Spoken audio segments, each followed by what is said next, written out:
Amanda travaillait comme serveuse dans un petit restaurant bondé de Londres. Ce soir-là, comme tous les soirs, les tables étaient remplies de clients affamés, les assiettes s'empilaient, et l'odeur du café mélangée à celle des plats épicés remplissait l'air. Les horloges affichaient presque 22 heures, mais Amanda savait qu'elle ne pourrait pas rentrer chez elle avant minuit. Son tablier était taché de sauce, ses pieds la faisaient souffrir, et elle rêvait secrètement d'une vie meilleure. Être serveuse, ce n'est pas un rêve, mais ça paie les factures, murmura-t-elle en essuyant une table avec un chiffon usé. Soudain, la porte d'entrée s'ouvrit discrètement. Un homme entra, vêtu d'un sweatshirt bleu délavé et d'une casquette noire enfoncée sur ses yeux. Il évitait les regards, comme s'il ne voulait pas être reconnu. Amanda le remarqua tout de suite.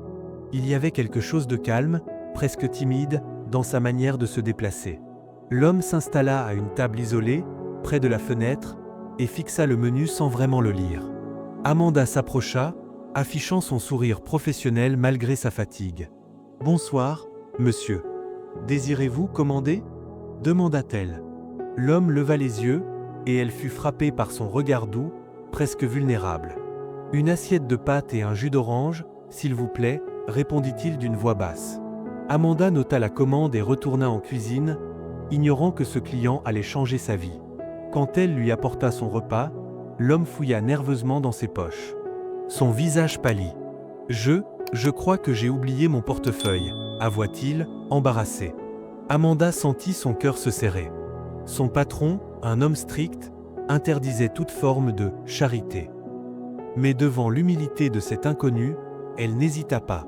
Sortant quelques billets de son propre portefeuille, elle glissa un sourire rassurant. « Ne vous inquiétez pas. On a tous des jours difficiles. » L'homme, surpris, promit de la rembourser plus tard. Amanda hocha la tête, sans se douter qu'elle venait d'aider N'Golo Kanté, une star internationale du football. Elle retourna à son travail, ignorant que cet acte de bonté allait déclencher une cascade d'événements. Quelques heures après son geste généreux, Amanda finissait de nettoyer les dernières tables. Ses mains tremblaient légèrement, soit à cause de la fatigue, soit à cause du café trop fort qu'elle avait avalé pour tenir. « Encore 1 heure et je rentre », pensa-t-elle en rangeant les chaises. C'est alors que son patron, un homme grand avec une moustache grise sévère, l'appela d'une voix glaciale. « Amanda, mon bureau. Maintenant !» Le cœur battant, elle suivit son patron dans une petite pièce étouffante, remplie de papiers et de vieux menus. L'homme croisa les bras et fixa Amanda comme si elle avait commis un crime. « Vous avez payé la note d'un client aujourd'hui, n'est-ce pas ?» demanda-t-il, les yeux étroits. Amanda avala sa salive. « Oui, mais il avait besoin d'aide. » Le patron frappa son poing sur le bureau, faisant sauter un stylo. « Ce n'est pas un refuge pour sans-abri ici. Vous n'avez pas le droit de décider qui mange gratuitement. » Sa voix résonna comme un coup de tonnerre. Amanda voulut expliquer, mais il leva la main. « Vous êtes viré. Prenez vos affaires et partez. » Les mots la frappèrent comme une gifle. « Mais, c'était juste un repas, » balbutia-t-elle, les yeux remplis de larmes. « Dehors » rugit le patron. Amanda, le visage brûlant de honte, attrapa son sac dans le vestiaire et sortit par l'arrière du restaurant. L'air froid de la nuit lui mordit le visage, mais elle ne sentit rien. « J'ai perdu mon travail pour avoir aidé quelqu'un », murmura-t-elle en marchant sans but dans les rues sombres. Elle passa devant des magasins fermés, leurs vitrines éclairées comme des fantômes. Un groupe de jeunes rit plus loin, mais Amanda baissa la tête, craignant qu'ils ne voient ses larmes. « Et maintenant, comment je vais payer le loyer ?» Ses pensées tournaient en boucle. Elle s'arrêta devant un café ouvert 24h24, attirée par la lumière chaude à l'intérieur. Avec les dernières pièces de son portefeuille, elle commanda un café bon marché et s'assit près de la fenêtre. Le liquide noir et amer lui réchauffa les mains, mais pas son cœur. « J'ai fait ce qui était juste. Pourquoi ça m'a détruite ?» Les mots de son patron lui revenaient, « Ce n'est pas un lieu de charité. » Était-ce vrai ? La gentillesse était-elle une faute dans ce monde ? Amanda regarda son téléphone, hésitant à appeler Sarah. « Et si elle me juge aussi ?» Finalement, elle se leva et sortit, laissant le café à moitié plein. La nuit lui sembla plus lourde que jamais. Amanda marchait sous la pluie fine qui commençait à tomber. Les lumières des réverbères se reflétaient sur le trottoir mouillé, et le bruit des voitures lui semblait étouffé, comme si le monde entier était sous une cloche de verre. Personne ne comprendra, pensa-t-elle en serrant son sac contre elle. Ses vêtements étaient humides, ses cheveux collaient à son visage, mais elle ne sentait rien. Seule la honte la brûlait de l'intérieur. Elle finit par s'arrêter devant un parc fermé, les grilles rouillées lui rappelant sa propre prison mentale.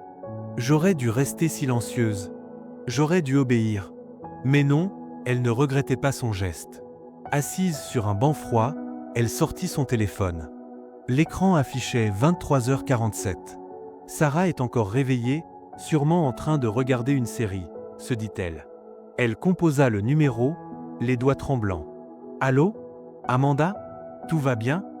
La voix de Sarah était douce, inquiète. Ces simples mots firent craquer Amanda. Non, je viens de me faire virer, sanglota-t-elle.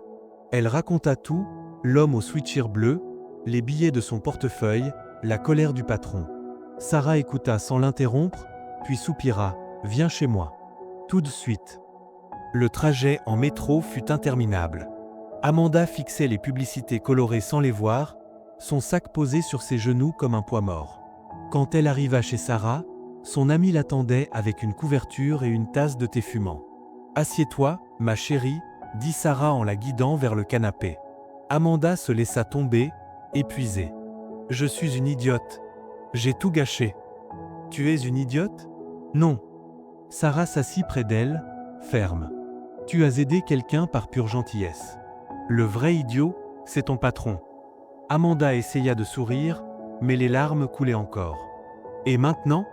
Je n'ai plus d'argent, plus de travail. On va trouver une solution. Demain, on cherche des offres d'emploi ensemble. » Sarah lui tendit un mouchoir. « Mais ce soir, tu dors ici. » Le lendemain matin, Amanda se réveilla tôt, les yeux gonflés. Sarah avait déjà imprimé des annonces, serveuse, caissière, femme de ménage. « Regarde, il y a des centaines de restaurants à Londres, » dit-elle avec optimisme. Amanda hocha la tête, mais son cœur était lourd. Elle envoya des CV toute la journée, répondant à chaque mail avec l'espoir d'une réponse rapide.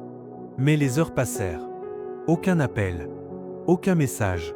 Le soir venu, Amanda regarda par la fenêtre de Sarah. La ville brillait, indifférente à son désespoir. « Et si personne ne veut de moi ?» murmura-t-elle. Sarah lui prit la main. « Ça va s'arranger. Tu verras. » Pourtant, cette nuit-là, Amanda ne dormit pas. Allongée sur le canapé, elle fixait le plafond, répétant en silence « Pourquoi moi ?» C'est alors que son téléphone vibra. Un message inconnu « Amanda, N'Golo Kanté veut vous rencontrer. » Amanda fixa le message sur son téléphone, les doigts gelés par la nuit froide. « N'Golo Kanté, c'est une blague ?» pensa-t-elle, le cœur battant. Avant qu'elle ne puisse répondre, les phares d'une voiture noire et brillante éclairèrent la rue. La portière s'ouvrit, et un homme en costume élégant en sortit. « Amanda ? Je suis Daniel. On a parlé hier. N'Golo veut vous voir. » Elle recula, méfiante. « Pourquoi moi ? Je ne suis personne. » Daniel sourit, calmant ses craintes. « Justement, vous l'avez aidé sans savoir qui il était. Ça compte beaucoup pour lui. » Amanda hésita. Monter dans une voiture inconnue ?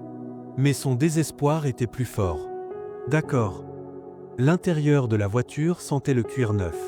Amanda serra les mains sur ses genoux, regardant défiler les rues de Londres. « Et s'il veut se moquer de moi ?» se demanda-t-elle. Mais Daniel, assis à côté du chauffeur, restait silencieux et poli. Ils s'arrêtèrent devant un hôtel luxueux, avec des lustres en cristal et un tapis rouge à l'entrée. Amanda se sentit minuscule dans ses vêtements froissés. « Par ici » dit Daniel en la guidant vers un ascenseur doré. Au dernier étage, une porte s'ouvrit sur une salle privée.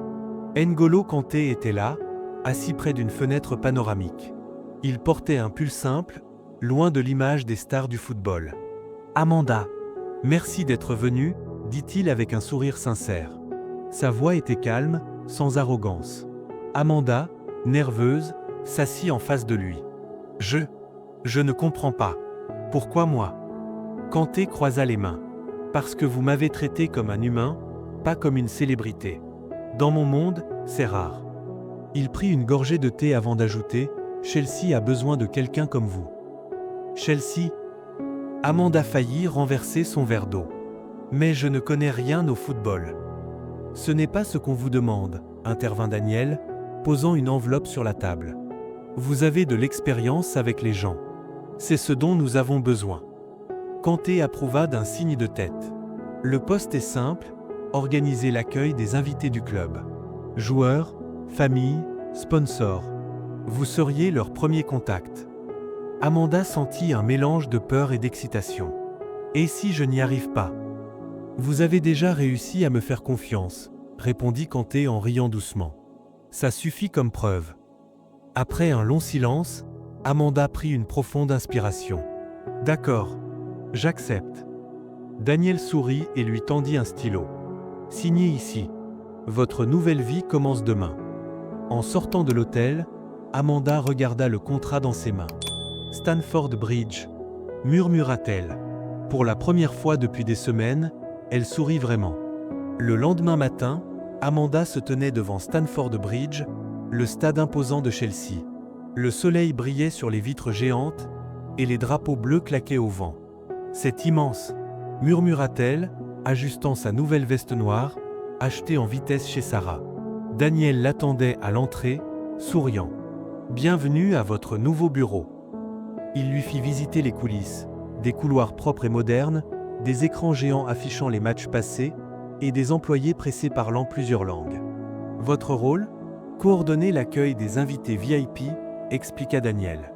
Vous vérifierez les réservations, préparerez les salles et veillerez à ce que tout soit parfait. Amanda hocha la tête, prenant des notes frénétiques. Le premier défi arriva vite, un déjeuner avec des sponsors importants.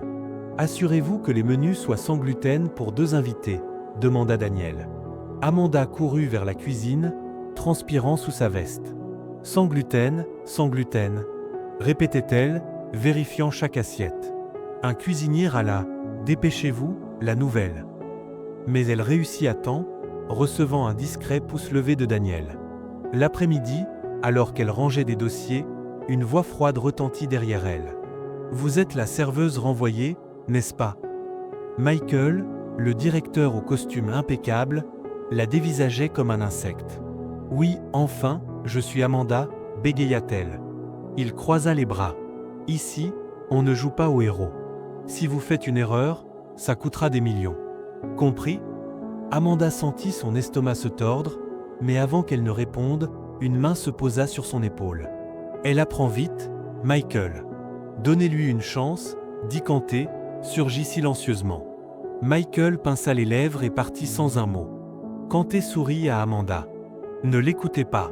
Vous êtes là parce que vous méritez de l'être. Le soir, en rentrant chez Sarah, Amanda s'effondra sur le canapé. C'était dur, mais j'ai survécu, raconta-t-elle, les pieds douloureux. Sarah rigola. Tu vas devenir une pro, tu verras. Avant de dormir, Amanda relut ses notes. Demain, je ferai mieux, se promit-elle. Pour la première fois, elle avait hâte de retourner au stade.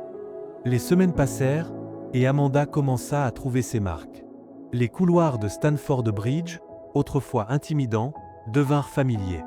Elle apprit les noms des joueurs, mémorisa les préférences des sponsors, et même les chefs de cuisine lui souriaient maintenant. Amanda, les invités japonais arrivent, préparez la salle Sakura. Lança Daniel un matin. Elle hocha la tête, confiante. La salle Sakura était décorée de cerisiers en fleurs et de lanternes rouges. Parfait. Mais il manque quelque chose, murmura Amanda en ajustant les nappes. Elle courut chercher des serviettes en origami pour ajouter une touche personnelle. Quand les invités entrèrent, leurs yeux s'illuminèrent. Magnifique, s'exclama l'un d'eux. Daniel lui adressa un clin d'œil. Pourtant, tout ne fut pas facile. Un après-midi, un sponsor exigeant critiqua le choix des vins. Ce n'est pas un Bordeaux de 2010? C'est inadmissible, rugit-il. Amanda, les joues rouges, s'excusa et courut à la cave. Vite, trouvez un Bordeaux 2010, ordonna-t-elle au sommelier. Quand elle revint avec la bouteille, le sponsor, surpris, murmura « Bien joué ». Un jour, en triant des dossiers, elle tomba sur un email de son ancien patron. j'ai entendu dire que tu réussis bien. Félicitations. Le ton était sarcastique. Amanda serra les poings, puis sourit. Tu voulais me détruire. Mais regarde-moi maintenant, pensa-t-elle. Michael, le directeur strict, devint moins dur. Un vendredi, il la croisa dans l'ascenseur. Votre travail sur l'événement caritatif. C'était correct, grogna-t-il avant de sortir. Correct? C'est presque un compliment. Rigola Amanda en racontant ça à Sarah. Le vrai tournant arriva lors d'une visite de famille de joueurs. Un enfant, perdu, pleurait près des vestiaires. Amanda le calma avec des bonbons et un tour du stade. Plus tard, sa mère, émue, la remercia devant Kanté. « Vous êtes incroyable », dit-il, visiblement fier. Le soir, Amanda s'assit dans les gradins vides. Le stade silencieux lui rappelait le petit restaurant, mais ici, elle se sentait chez elle. « Je ne suis plus celle qui a peur », murmura-t-elle. Son téléphone vibra, un message de Chelsea. « Réunion importante demain ». Le lendemain matin, Amanda entra dans la salle de réunion de Chelsea, le cœur battant. Des directeurs en costume sombre étaient assis autour d'une table en verre, leurs regards sérieux fixés sur des dossiers. Daniel lui fit signe de s'asseoir. « Amanda, nous avons suivi ton travail ces derniers mois », commença-t-il. Elle croisa les doigts sous la table, espérant ne pas avoir commis d'erreur. Kanté, assis à l'autre bout de la table, sourit discrètement. « Tu as transformé l'accueil des invités. Les joueurs, les sponsors, tous te félicitent », déclara-t-il. Amanda rougit, surprise. Michael, le directeur strict, tout sauta et ajouta « Ton organisation de l'événement caritatif a rapporté 20% de dons en plus.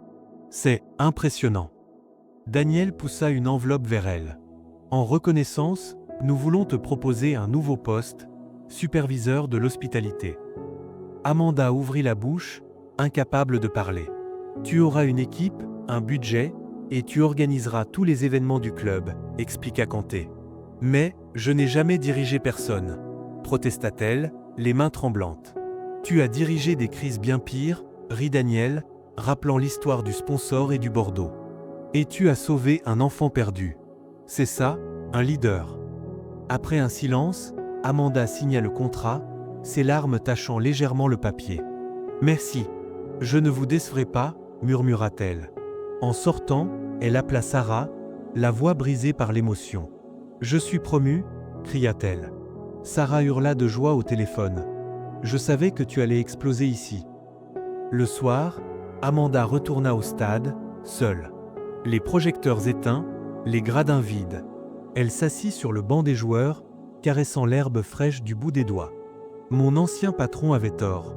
La gentillesse n'est pas une faiblesse, pensa-t-elle. Quelques jours plus tard, elle dirigea sa première réunion d'équipe. Des jeunes employés l'écoutaient, attentifs. On va créer des surprises pour les enfants des joueurs. Des visites spéciales, des cadeaux personnalisés, annonça-t-elle. En rentrant chez elle, un message de Kanté apparut. Félicitations, superviseur. Le club est entre de bonnes mains. Amanda sourit, regardant par la fenêtre les lumières de Londres. Tout commence maintenant, se dit-elle. Un an plus tard, Amanda organisa le plus grand événement caritatif de Chelsea. Des lumières dorées illuminaient le stade, des musiciens jouaient en live, et des enfants rieurs couraient partout avec des maillots du club. Vêtue d'une robe élégante, Amanda ajusta son micro, prête à prendre la parole devant des centaines de personnes. « C'est incroyable !» murmura-t-elle en voyant la foule. Soudain, un homme en costume noir s'approcha. « Amanda !»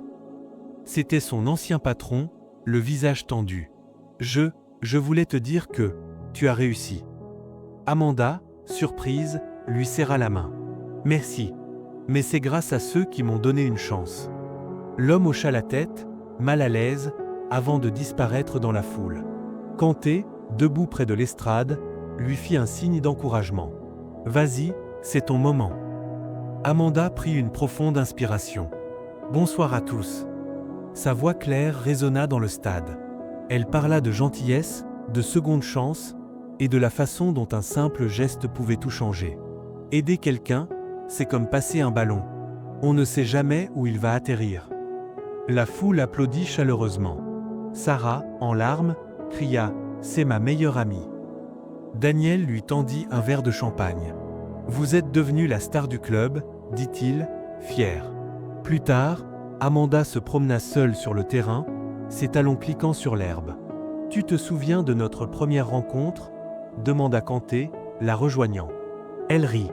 Comment oublier l'homme sans portefeuille? Il sourit. Tu m'as appris une leçon. L'humilité est la vraie force.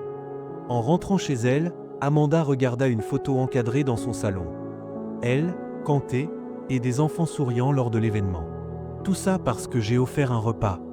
Le lendemain, un journal titra « Amanda, la femme qui a redonné son cœur à Chelsea ».